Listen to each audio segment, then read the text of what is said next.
Good morning बच्चों। Good morning.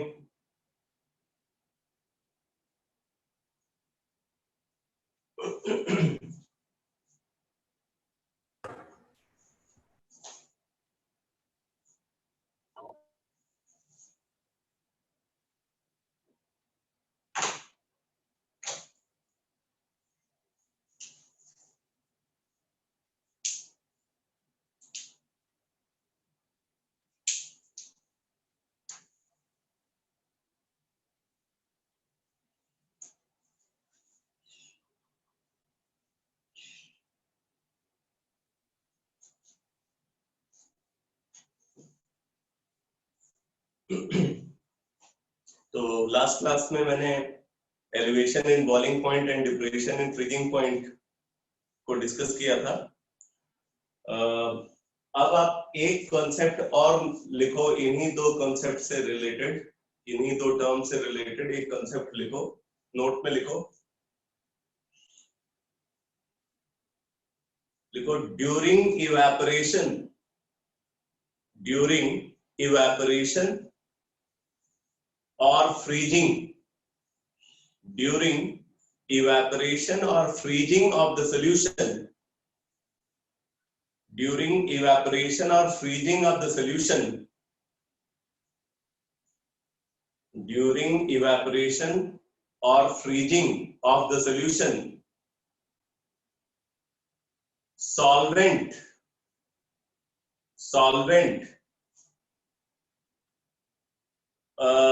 during evaporation or freezing of the solution, only the solvent molecule can participate. Only the solvent molecule can participate. Solute does not.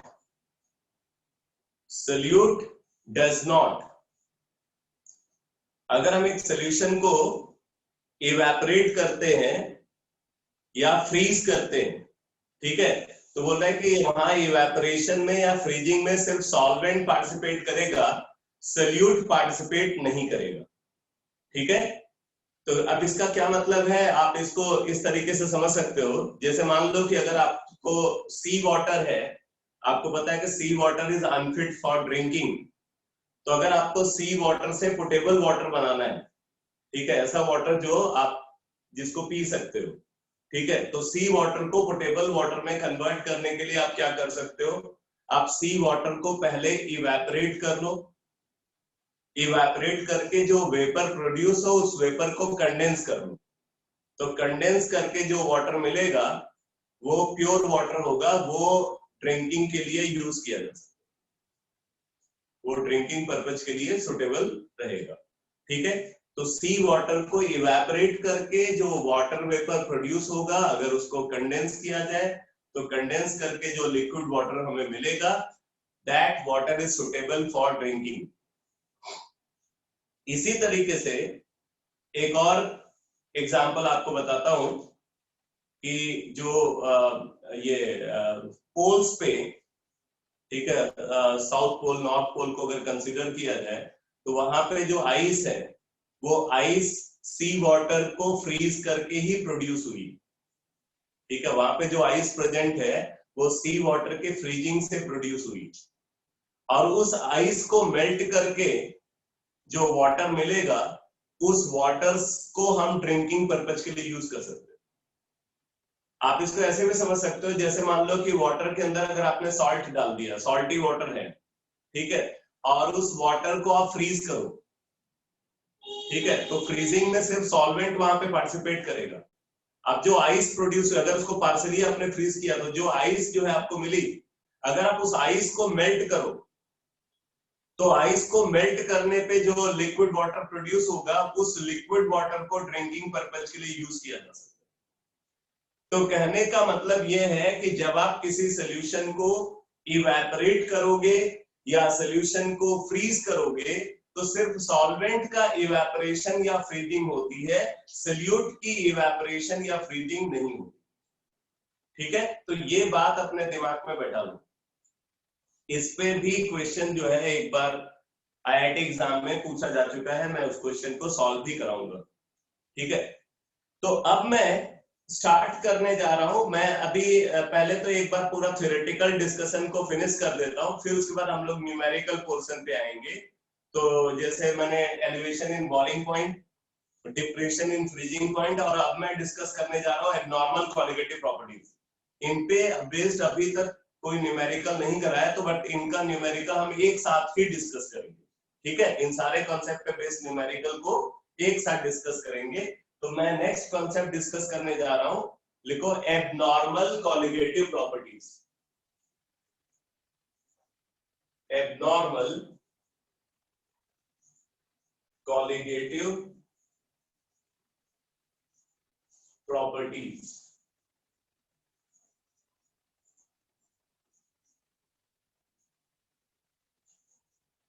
Abnormal colligative properties. देखो, colligative properties में abnormality क्यों arise होती है, उसके पीछे जो colligative properties के assumptions हैं, वो एजम्पशंस रिस्पॉन्सिबल है। अगर आप याद करो तो मैंने आपको बताया था कि colligative properties depends only on the number of particle of solute, however they are independent from the nature of the solute. जो कॉलिगेटिव प्रॉपर्टीज होती हैं वो सोल्यूट के नंबर ऑफ पार्टिकल पे डिपेंड करती हैं, सोल्यूट के नेचर से इंडिपेंडेंट होती है। ठीक है, तो आप जैसे देखो, कुछ ऐसे सोल्यूट्स हैं जिनकी सिचुएशन क्या है, उनको जैसे ही सॉल्वेंट के अंदर ऐड करते हैं तो वो सोल्यूट या तो डिसोसिएट हो जाते हैं या वो एसोसिएट हो जाते हैं। सोल्यूट पार्टिकल जो हमने ऐड किया, वो सोल्यूट पार्टिकल सॉल्वेंट के अंदर जैसे ही गया, वहां पे या तो उसका डिसोसिएशन हो जाता है या उसका एसोसिएशन हो जाता है। अगर वो डिसोसिएट या एसोसिएट होगा तो क्या होगा, जितने पार्टिकल आप ऐड करोगे सॉल्यूशन के अंदर, या तो उससे ज्यादा नंबर ऑफ पार्टिकल प्रेजेंट होंगे या उससे कम नंबर ऑफ पार्टिकल प्रेजेंट होंगे। और क्योंकि colligative property number of particle of solute पे डिपेंड करती है और number of particle of solute change हो रहा है, इस वजह से कॉलिगेटिव प्रॉपर्टीज में एब्नॉर्मलिटी आ जाती है। फॉर एग्जांपल, अगर हम सोडियम क्लोराइड को कंसीडर करें, sodium chloride non volatile solute है हमारे पास। मान लो हमने सोडियम क्लोराइड का 1 मोल को वाटर में ऐड कर दिया, 1 मोल सोडियम क्लोराइड को हम वाटर में ऐड कर रहे हैं, तो हम ये एक्सपेक्ट कर रहे हैं कि वहां पे 1 मोल सोडियम क्लोराइड पार्टिकल, 1 मोल सोडियम क्लोराइड पार्टिकल का कॉलिगेटिव इफेक्ट ऑब्जर्व होना चाहिए। ठीक है, हम ये एक्सपेक्ट कर रहे हैं कि 1 मोल सोल्यूट पार्टिकल का कॉलिगेटिव इफेक्ट ऑब्जर्व होना चाहिए। बट होता क्या है, सोडियम क्लोराइड को जैसे ही हमने वाटर में ऐड किया, सोडियम क्लोराइड वहां पे जाकर के आयनाइज हो जाता है और आयनाइज होकर के वो 2 मोल आयंस बना लेता है। ठीक है, 1 मोल सोडियम आयन और 1 मोल क्लोराइड आयन। यानी कि अगर आप देखो तो वहां पे सोल्यूट पार्टिकल का नंबर 1 मोल नहीं है, अभी सोल्यूट पार्टिकल का नंबर 2 मोल है। तो जो कॉलिगेटिव इफेक्ट ऑब्जर्व होगा, अगर 100% सोडियम क्लोराइड डिसोसिएट हुआ है, तो जो कॉलिगेटिव इफेक्ट ऑब्जर्व होगा वो 1 मोल सोल्यूट का कॉलिगेटिव इफेक्ट नहीं ऑब्जर्व होगा, बल्कि 2 मोल सोल्यूट का कॉलिगेटिव इफेक्ट ऑब्जर्व होगा। ठीक है, इसलिए जो ऑब्जर्व्ड कॉलिगेटिव प्रॉपर्टी है वो थ्योरेटिकल कॉलिगेटिव प्रॉपर्टी से डिफर कर जाती है। और यही सिचुएशन तब अराइज होती है जब हम बेंजोइक एसिड को बेंजीन जैसे सॉल्वेंट में ऐड कर देते। अगर बेंजोइक एसिड को बेंजीन जैसे सॉल्वेंट में ऐड करें, मान लो हमने 1 मोल बेंजोइक एसिड को ऐड किया है, तो हम ये एक्सपेक्ट कर रहे हैं कि 1 मोल सोल्यूट का कॉलिगेटिव इफेक्ट ऑब्जर्व होना चाहिए। बट आपको पता है कि बेंजोइक एसिड बेंजीन के अंदर डाइमराइज हो जाता है, तो अगर वो डाइमराइज होगा तो वहां पे हाफ मोल सोल्यूट भी एग्जिस्ट करेगा। ठीक है, 1 मोल सोल्यूट एग्जिस्ट नहीं करेगा, बल्कि हाफ मोल सोल्यूट एग्जिस्ट करेगा। तो इसलिए जो कॉलिगेटिव इफेक्ट ऑब्जर्व होगा वो colligative effect half mole solute का कॉलिगेटिव इफेक्ट ऑब्जर्व होगा। ठीक है, तो इस वजह से कॉलिगेटिव प्रॉपर्टी में एब्नॉर्मलिटी अराइज होगी। अच्छा बेटा, मेरी आवाज जो है आपको क्लियरली सुनाई पड़ रही है?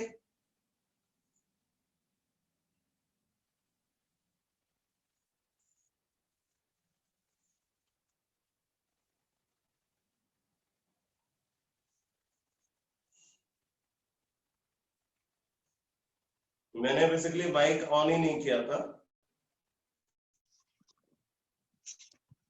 अब आपको और अच्छी सुनाई पड़ेगी। तो ये एबनॉर्मलिटी इन कॉलिगेटिव प्रॉपर्टी जो ऑब्जर्व होती है उसकी वजह समझ में आ गई आपको? एबनॉर्मल कॉलिगेटिव प्रॉपर्टी क्यों ऑब्जर्व होती है उसका एक्सप्लेनेशन समझ में आ गया?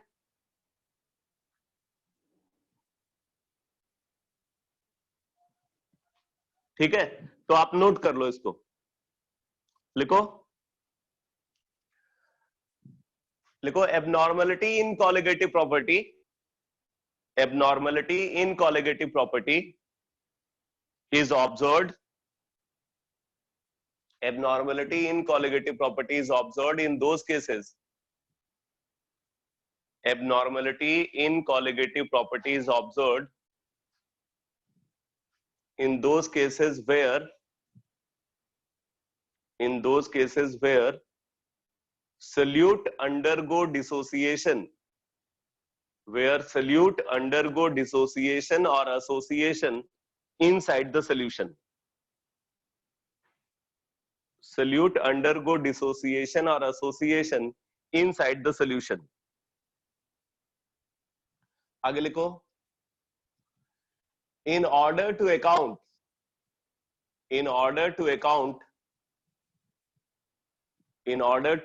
these abnormalities,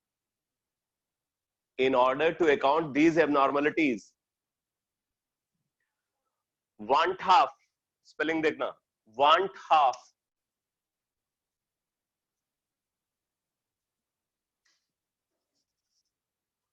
VANTHOFF, want half introduced a correction term, want half introduced a correction term called want half factor,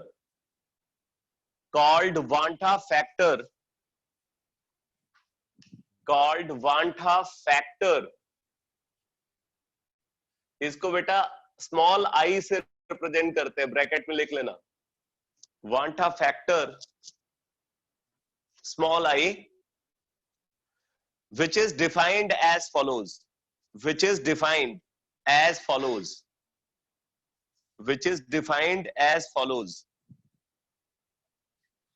तो बात आती है ये want half फैक्टर क्या है? तो want half फैक्टर की डिफिनीशन आप लिख लो, इसकी डिफिनीशन लिख लो, लिखो the ratio of abnormal colligative property, the ratio of abnormal colligative properties with respect to the normal colligative properties, the ratio of abnormal colligative properties with respect to the normal colligative properties,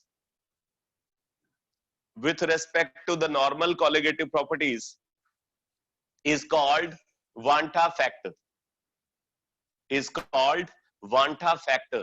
तो want half factor I is equal to abnormal colligative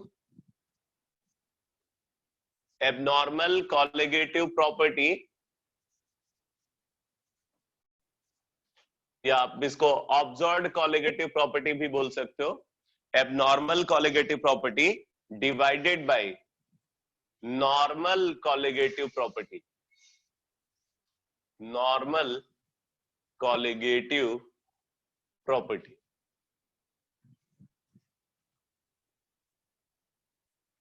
abnormal colligative property divided by normal colligative property, या आप इसको ऐसे भी लिख सकते हो, observed colligative property upon theoretical colligative property, observed colligative property upon theoretical colligative property, इसका ratio को want half फैक्टर बोलते हैं। ठीक है, अब देखो यहाँ पे एक बात और इंपॉर्टेंट है, क्योंकि जो कॉलिगेटिव प्रॉपर्टीज हैं वो number of particle of colligative properties को अगर देखा जाए तो वो सॉल्यूट के मॉलिक्यूलर मास के इनवर्सली प्रोपोर्शनल होती है। तो लिख लो since all colligative properties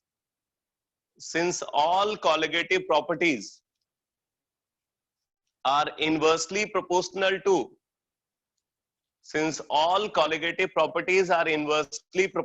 to the molecular mass of the solute,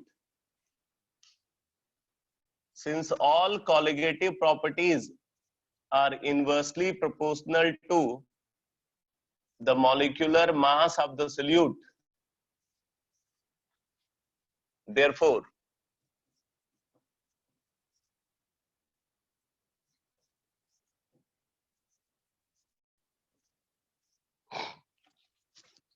तो हम ये लिख सकते हैं Vanta factor I is equal to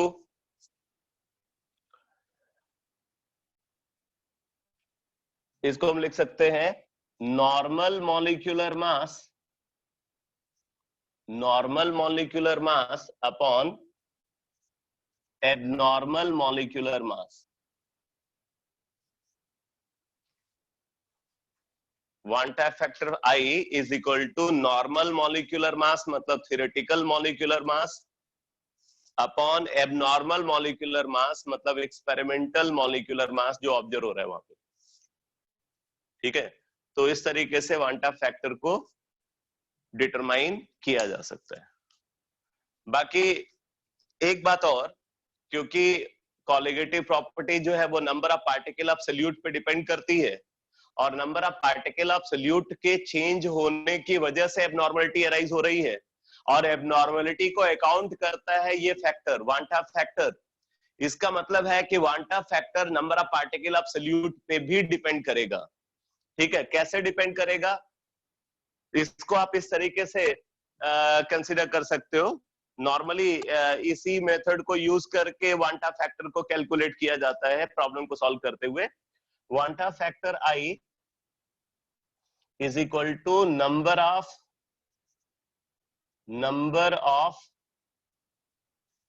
particle of solute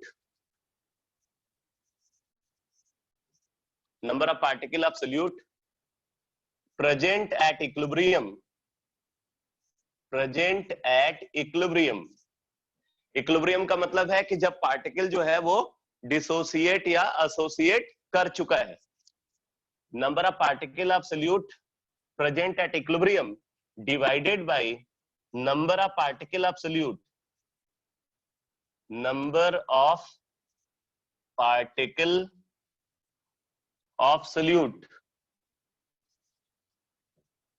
taken initially।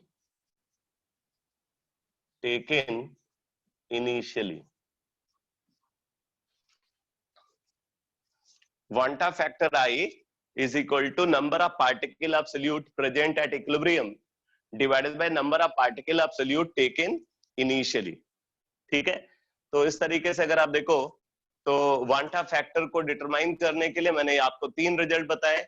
एक तो ये रेशियो है एबनॉर्मल कॉलिगेटिव प्रॉपर्टी और नॉर्मल कॉलिगेटिव प्रॉपर्टी का, मतलब observed colligative property and theoretical colligative property.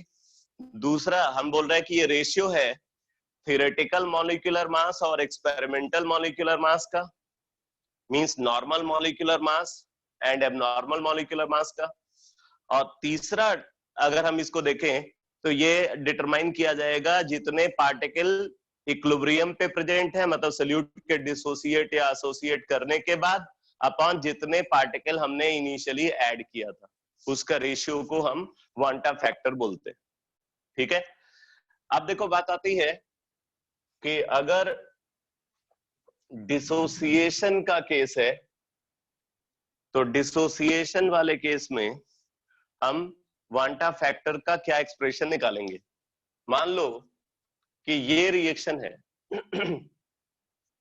AN एक सोल्यूट है AN, it undergo dissociation to give Na। AN undergo dissociation to give Na। अगर हमने T is equal to 0 पे T is equal to 0 ठीक है, at the start of the process अगर हमने इसका 1 मोल लिया है, 1 मोल AN का लिया है, ठीक है, और NA नहीं है, at the start of the process हमने 1 मोल AN का लिया है। वीडियो पॉज हुआ है क्या?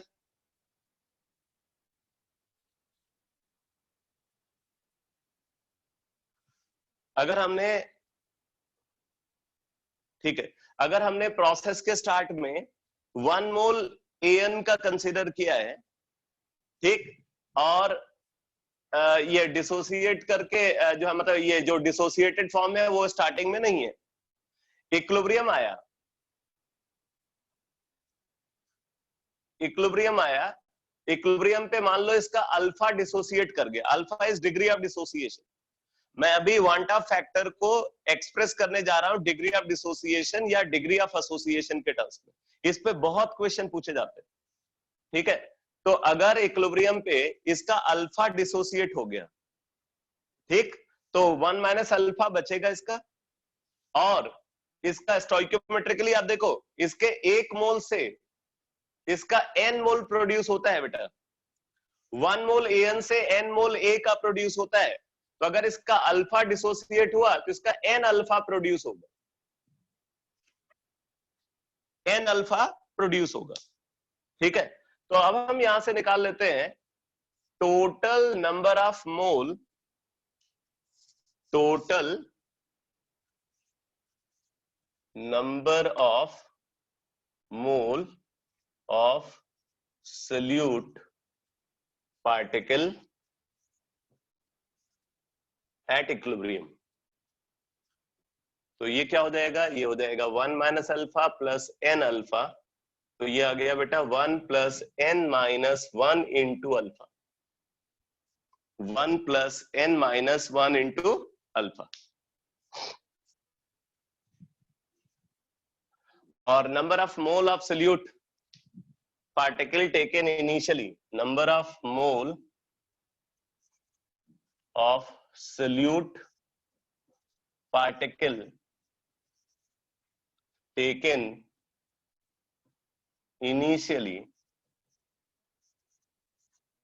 number of mole of solute particle taken initially is equal to 1 mole। तो अब हम यहां से निकाल लेंगे Vanta factor, therefore Vanta factor ये वाला रिजल्ट को यूज करके, तो Vanta factor I is equal to 1 plus n minus 1 into alpha divided by 1, 1 plus n minus 1 into alpha divided by 1, यानी कि this is equal to 1 plus n minus 1 into alpha. तो ये आ गया वांटा factor. अगर आपको वांटा फैक्टर पता है तो आप यहां से डिग्री ऑफ डिसोसिएशन भी निकाल सकते हो, ठीक है। कैसे निकालोगे देखो, अच्छा एक बात और समझ लेना यहाँ पे बेटा, I जो है I is equal to 1 plus n minus 1 into alpha है, ठीक है। यहाँ पे n को अगर कंसिडर किया जाए तो n जो है वो ग्रेटर देन 1 है, n क्या है, n इज ग्रेटर देन 1, क्योंकि वो डिसोसिएट हो रहा है तो उसके नंबर ऑफ पार्टिकल बढ़ रहे हैं, तो n ग्रेटर देन 1 है तो n माइनस 1 पॉजिटिव होगा, n minus 1 is positive, alpha positive, यानी कि ये हो जाएगा 1 प्लस पॉजिटिव वैल्यू। तो 1 प्लस पॉजिटिव वैल्यू मतलब अल्फा ग्रेटर देन 1 है। तो for dissociation Vanta factor is greater than 1। कई बार क्या होता है ना कि आपसे ये पूछते हैं कि इस पर्टिकुलर सिचुएशन, एक सिचुएशन देंगे, वहां पे आपसे पूछेंगे कि सॉल्यूट डिसोसिएट हो रहा है या एसोसिएट हो रहा है, तो आपको क्या करना है, किसी तरीके से वांटा फैक्टर वहां पे निकालना है। वांटा फैक्टर वैल्यू को अगर आपने देखा कि ग्रेटर देन 1 आया है मतलब डिसोसिएशन हो रहा है, ठीक है। तो ग्रेटर देन 1 के बेसिस पे हम ये कंक्लूड करेंगे कि वहां पे सॉल्यूट का डिसोसिएशन हो रहा है। तो for dissociation Vanta factor is greater than 1। हमें निकालना है बेटा यहाँ पे degree of dissociation in terms of Vanta factor. तो इस यहां से आप क्या लिख सकते हो, यहां से आप लिख सकते हो alpha is equal to I minus 1 upon n minus 1। Alpha is equal to I minus 1 upon n minus 1। Alpha is equal to I minus 1 upon n minus 1। तो इस तरीके से हम डिग्री ऑफ डिसोसिएशन को निकाल सकते हैं और Vanta factor in case of dissociation निकाल सकते हैं। ठीक है, तो अब बात आती है कि एसोसिएशन के केस में क्या होगा। तो सेकंड केस लिखो, for association absolute, for association absolute. अब जरा देखो एसोसिएशन में क्या होगा। एसोसिएशन का मतलब हो गया पॉलीमराइजेशन, पॉलीमराइजेशन यानी कि डाइमराइजेशन, ट्राइमराइजेशन, टेट्रामराइजेशन, ये सब एसोसिएशन के केसेस हैं। तो अगर मान लो हमने कंसीडर किया है इस रिएक्शन को Na converted into An, Na converted into An, T is equal to 0 पे हमने इसका A का 1 मोल लिया है और इसका जो पॉलीमराइज फॉर्म है वो नहीं है स्टार्टिंग में। An का अमाउंट क्या है? 0। अब इक्विलिब्रियम पे अगर मान लो इसका डिग्री ऑफ एसोसिएशन अल्फा है, यहाँ पे अल्फा को हम डिग्री ऑफ एसोसिएशन बोलेंगे। पिछले केस में उसको हमने क्या बोला था? Degree of dissociation. तो this is degree of association. तो अगर इसका डिग्री ऑफ एसोसिएशन अल्फा है तो अब जरा देखो An का अमाउंट क्या होगा। स्टोइकियोमेट्रिकली देखो, इसके n मोल से इसका 1 मोल बनता है बेटा, इसके n मोल से इसका 1 मोल फॉर्म होता है। तो इसके 1 मोल से इसका 1/n फॉर्म होगा, तो इसके अल्फा से इसका अल्फा बाई n फॉर्म होगा। तो ये हो जाएगा अल्फा बाई n,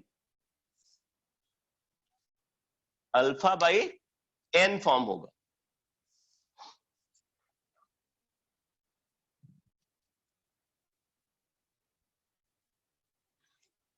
तो अब देखो, अब हम निकाल लेते हैं total number of mole of solute particle at equilibrium.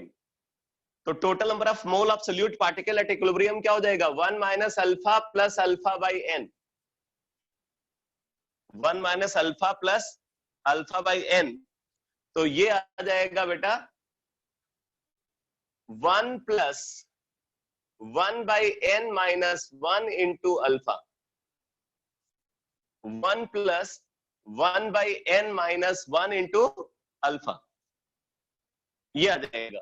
और number of mole of solute particle taken initially 1 मोल है। तो वांटा फैक्टर अगर आप यहां पे कैलकुलेट करोगे तो वांटा फैक्टर यहां पे आ जाएगा बेटा 1 plus 1 by n minus 1 into alpha, 1 plus 1 by n minus 1 into alpha. अब यहां पे देखो, इधर क्योंकि n वैल्यू ग्रेटर देन 1 है, since n is greater than 1, this implies 1 by n minus 1 is less than 0। क्योंकि n वैल्यू 1 से बड़ी है तो जो 1 by n minus 1 होगा ये नेगेटिव आएगा बेटा। और अगर ये वाला टर्म नेगेटिव हो गया तो जो वांटा फैक्टर होगा वो 1 प्लस नेगेटिव वैल्यू आएगा। वांटा फैक्टर क्या आएगा? 1 प्लस नेगेटिव वैल्यू। तो 1 प्लस नेगेटिव वैल्यू का मतलब ये क्या हो गया? अगर आप देखोगे तो ये टर्म जो है ये लेस देन 1 आ जाएगा। तो for association, therefore for association, for association Vanta factor is less than 1। पिछले वाले केस में आपने देखा था वांटा फैक्टर ग्रेटर देन 1 आया था, यहाँ पे वांटा फैक्टर लेस देन 1 आया है। और अगर एक और सिचुएशन हो सकती है कि अगर वांटा फैक्टर 1 आया तो सोल्यूट ना तो डिसोसिएट करेगा ना एसोसिएट करेगा, और तब नॉर्मल कोलिगेटिव प्रॉपर्टी ऑब्जर्व होगी। इस बात को लिख लो, if Vanta factor is equal to 1, if Vanta factor is equal to 1, then solute neither undergo dissociation nor association. Then solute neither undergo dissociation nor association. Under such condition, Under such condition, normal colligative property is observed.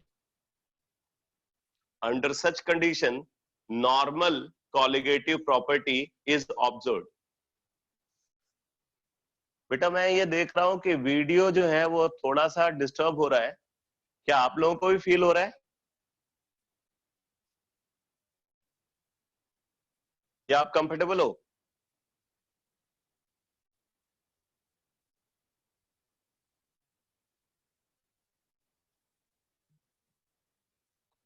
Audio clear है एकदम? Audio में तो कोई problem नहीं है?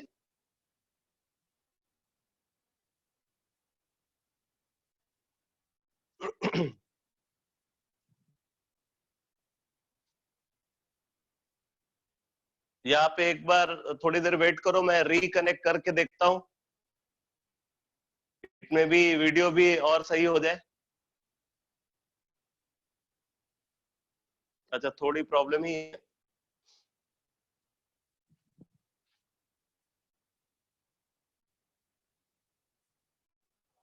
चलो ठीक है, या एक मिनट वेट कर लो, मैं रिकनेक्ट करके देखता हूँ, जो है वीडियो की क्वालिटी भी इंप्रूव हो जाएगी, मुझे ऐसा लगता है। ठीक है, और शोभित को ब्रेक भी मिल जाएगा।